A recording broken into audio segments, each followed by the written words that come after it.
Muita gente, quando pensa em surrealismo, pensa logo em Dalí. Parece até que ele era uma espécie de mascote do movimento surrealista.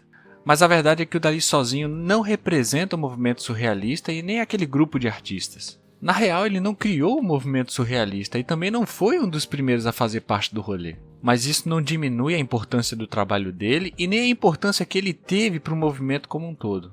Não é segredo para ninguém que o Dalí era uma figura. Ele gostava de chamar atenção e aquela máxima do falem bem ou falem mal, mas falem de mim, parece que se aplica direitinho com ele. Ora ele criticava uma coisa, ora ele elogiava essa mesma coisa. Seja movimento artístico, artistas, figuras públicas, regimes políticos, enfim, o cara tirava pra tudo que é lado. Mas então, Kai, por que você acha que o Dalí ia ser cancelado hoje em dia?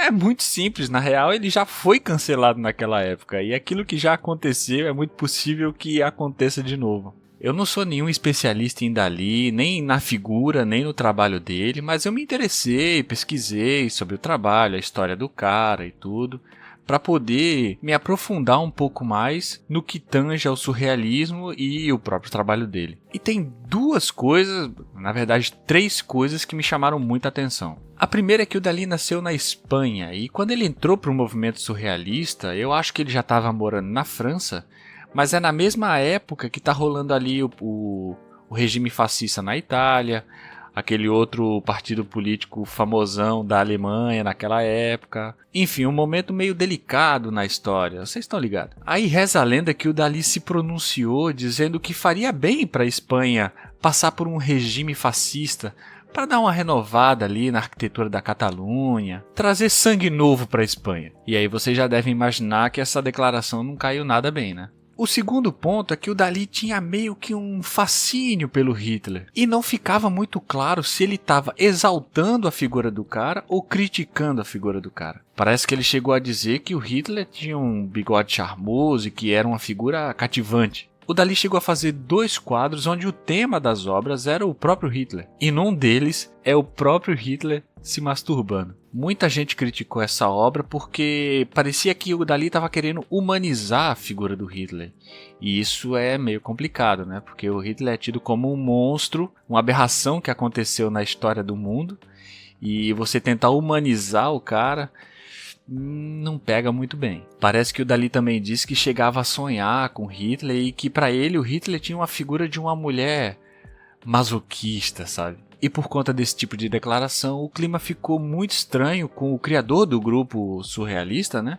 Que é o André Breton, e o Dalí chegou a ser expulso do grupo que ele fazia parte, ou seja, do movimento surrealista. Esse cara que eu acabei de mencionar, o Breton, que foi o criador do movimento surrealista, chegou a criar um anagrama para o Dalí. Um anagrama é quando você pega as letras de uma palavra ou de um nome, mistura elas a fim de criar um novo nome e trazer um sentido diferente.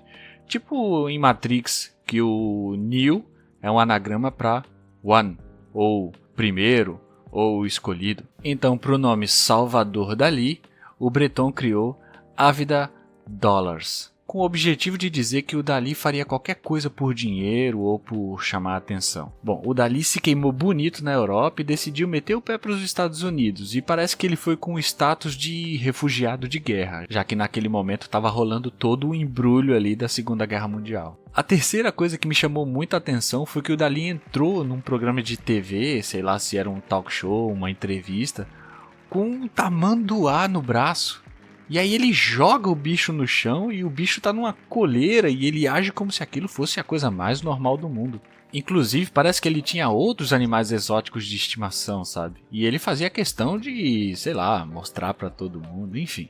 Então imagina aí você se a gente tivesse hoje em dia uma figura como o Dalí, se ele ia estar por aí de boa. Eu já imagino fácil acontecendo com ele a mesma coisa que aconteceu com o Monark, sabe? E ele tendo que meter o pé de novo pros Estados Unidos. Eu não tô querendo comparar um com o outro, inclusive eu acho que o Dalí vacilou muito mais do que o Monark. Mas beleza, isso é papo para outro vídeo.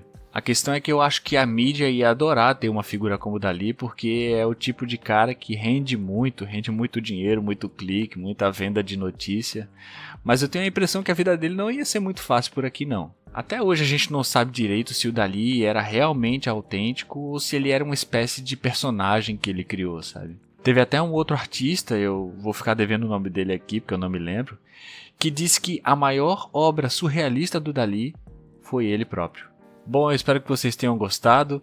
Tem muita gente que acha que o Dalí era um gênio, tem muita gente que acha que ele era só um doido drogado. Enfim, me conta aí nos comentários o que você acha do Dalí. E hoje eu gostaria de terminar com uma pergunta para vocês me responderem nos comentários também.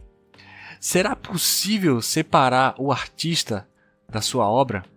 Se o artista for um monstro, um crápula, um desgraçado, mas tiver uma obra incrível, como é que a gente faz? Deixa a sua opinião aí. Tamo junto, se inscreve no canal, deixa o like. E é isso aí, valeu. Até a próxima.